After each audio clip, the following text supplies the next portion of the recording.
Assalamualaikum warahmatullahi wabarakatuh. Perkenalkan, nama saya Muhammad Arya dari Fakultas Ilmu Komputer, Prodi Teknik Informatika kelas B.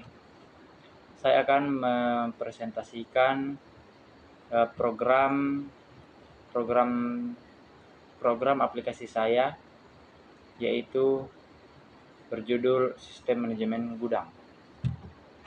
Ya, baik, langsung saja. Yang pertama itu membuat menggunakan aplikasi NetBeans, digunakan untuk mengembangkan aplikasi berbasis Java seperti sistem manajemen gudang. Basis data yang bisa digunakan adalah MySQL, PostgreSQL, atau SQLite.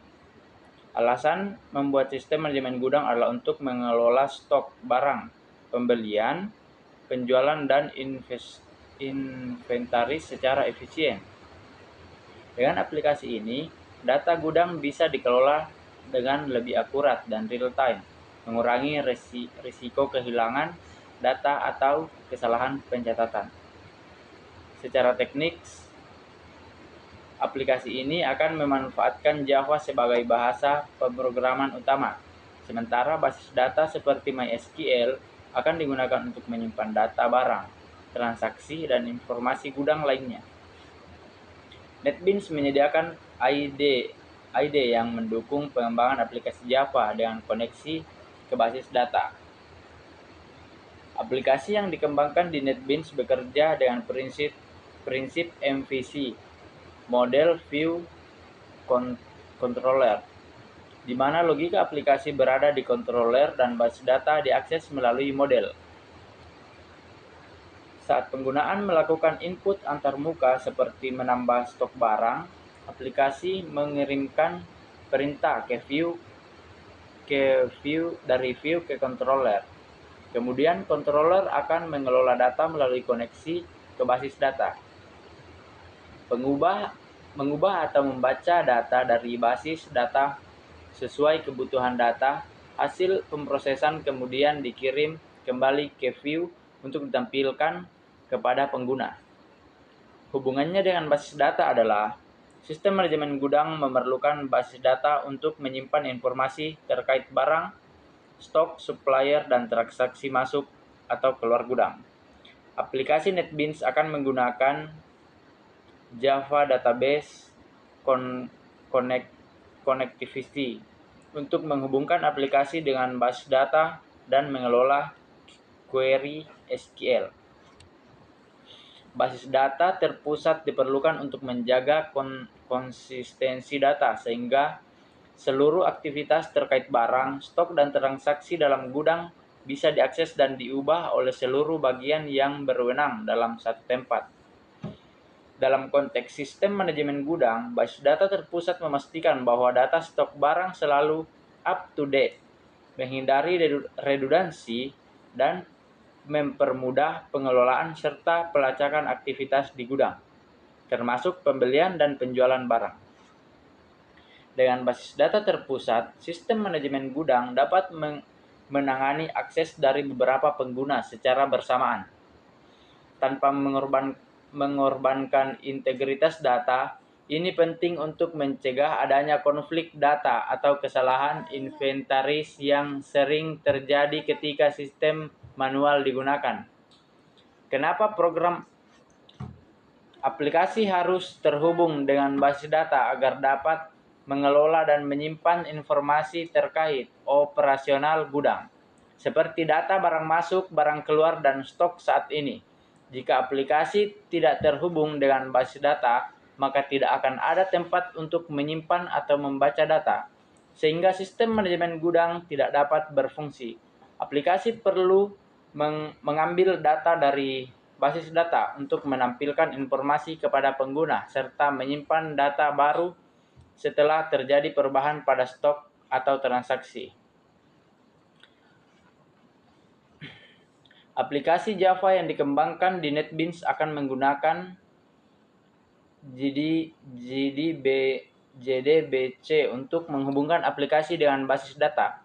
JDBC adalah API Java yang memungkinkan aplikasi melakukan operasi pada basis data seperti menjalankan query SQL, menambahkan data baru, mengubah data, dan menghapus data. Langkah-langkah umum yang dilakukan adalah mengimpor driver JDBC yang sesuai. Misalnya MySQL JDBC Drive. Untuk MySQL, membuat koneksi ke basis data menggunakan URL basis data, username, dan password. Menjalankan query SQL untuk operasi create, read, upload, delete. Menutup koneksi setelah operasi selesai. Dalam konteks aplikasi sistem manajemen gudang, front end adalah antarmuka yang digunakan oleh pengguna untuk memasukkan data, sedangkan back end adalah logika aplikasi yang terhubung ke basis data untuk memproses permintaan. Koneksi ini memungkinkan front end antarmuka pengguna dan back end logika pemrosesan berkomunikasi dan bertukar data dengan basis data. Kemudahan yang didapatkan adalah yang pertama, otomatisasi pengelolaan data. Semua operasi terkait barang, stok, dan transaksi dapat dilakukan secara otomatis melalui aplikasi tanpa perlu input manual. Yang kedua, akses data real time. Pengguna dapat melihat status stok dan transaksi secara real time sehingga memudahkan pengambilan keputusan. Pengelolaan stok yang lebih akurat, aplikasi bisa meminimalkan masalah manusia dalam penghitungan stok dan mencegah barang hilang atau overstock. Laporan yang mudah dibuat dengan aplikasi yang terhubung langsung ke basis data. Pengguna dapat menghasilkan laporan dengan cepat tanpa perlu melakukan penghitungan manual. Keamanan data. Basis data yang terpusat memungkinkan data lebih aman karena akses dikendalikan melalui aplikasi dengan hak akses yang terkelola baik. Sekian dari saya. Nanti di menit berikutnya setelah ini akan dimunculkan gambar-gambar, desain, dan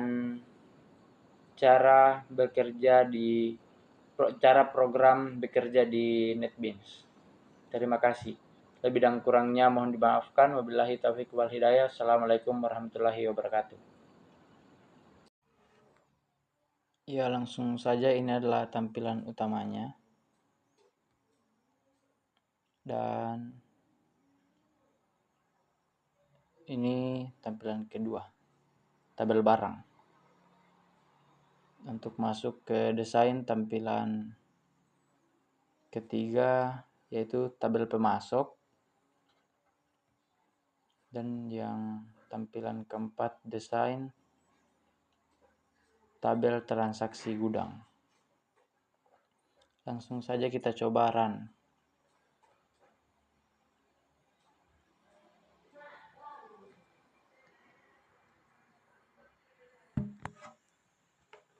Kita coba run.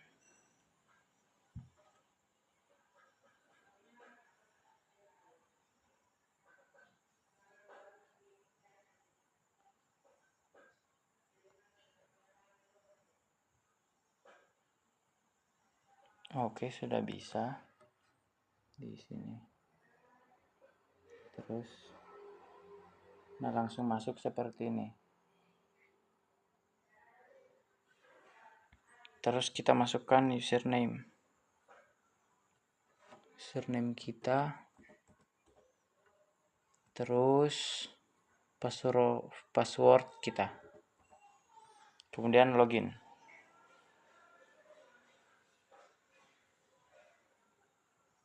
Nah, kalau berhasil login akan tampilannya seperti ini. Tabel barang. Ini adalah tabel barang. Kemudian kalau kita masuk ke tabel yang kedua, tabel pemasok, kita masuk ke frame 2. Tabel pemasok. Ini Kalau kita mau masuk ke yang ketiga, frame 3, tabel transaksi gudang. Ini sudah ada beberapa rekor di dalamnya. Kemudian kita coba isi untuk dicobanya. ID barang, kita masukkan nama barang, sepeda misalnya. Kemudian kategori ringan. Stoknya kita masukkan ke angka 15 saja. Harga beli kita masukkan 700.000. Harga jual 800.000. Kemudian kita create. Nah, ini dia akan bertambah di sini.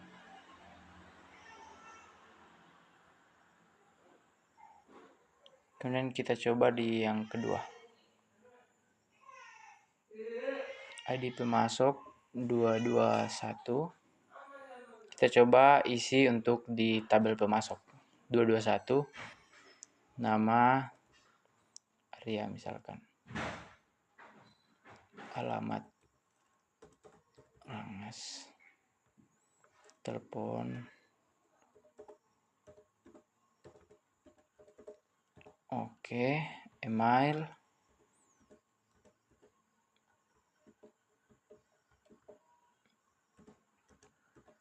Gmail.com. Kategori barang bagus. Coba kita create. Oh, yang ini ada yang belum diisi ya. Oke, nampaknya yang ketiga ini, yang tabel pemasok belum sempurna. Kita cobakan di tabel transaksi gudang. ID.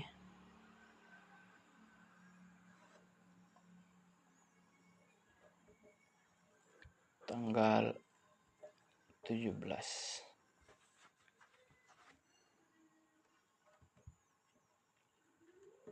02/2025.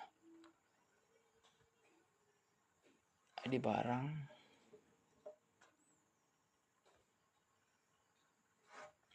Jenis transaksi.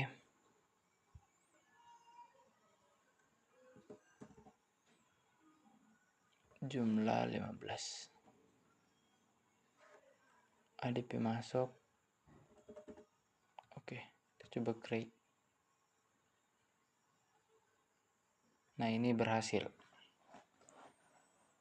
Oke, itu saja, kiranya cukup. Assalamualaikum warahmatullahi wabarakatuh. Close. Oke.